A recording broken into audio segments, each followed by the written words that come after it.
వందనాలండి. ప్రభసూత్రం వందనాలని చెప్పాను దేవుడికండి. అలాగే నా భర్త ఉద్యోగం చేసుకోరండి కాకినాడలోని. నా చరిత్ర ఎంత ఉందండి బాబు, కంటికి కనపడ చిన్నప్పుడు కూడా ఉండేది దేశాన్ని అలా ఉండేవాళ్ళమండి. అలా కాకినాడలో ఏదో చిన్న ఉద్యోగం వచ్చిందండి. కాకినాడ వెళ్ళిపోయామండి. రక్షణ పొందమంటే పొందేవారు కాదండి, ఎందుకంటే ఎట్టేవారండి.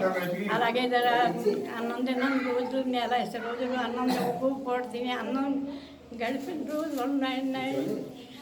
అలాగా అనుకోని రీతిగా ఆఫీసు నుంచి వచ్చండి అమ్మాయి రక్షణ పొందిన వాళ్ళు రక్షణ ఇస్తున్నారండి. అక్కడ వత్త ఏమనుకున్నారు, దేవుడి మరి దయ, ఆయన రక్షణ పొందారండి. దేవునికి స్తోత్రం అండి. ఈవెన్ ఇక్కడికి వచ్చారు కదా, ఇక్కడికి వచ్చినప్పుడు మీరు నడానికి అది బెల్ట్ కట్టుకునేవారు.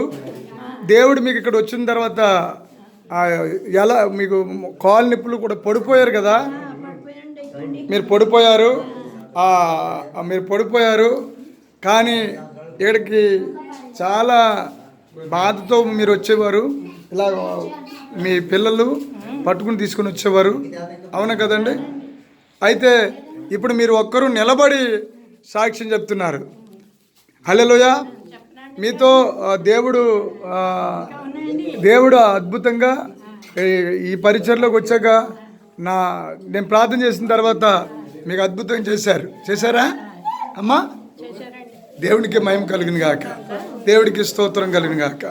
అందరు గట్టిగా హల్లెలూయా చెప్పండి. హల్లెలూయా.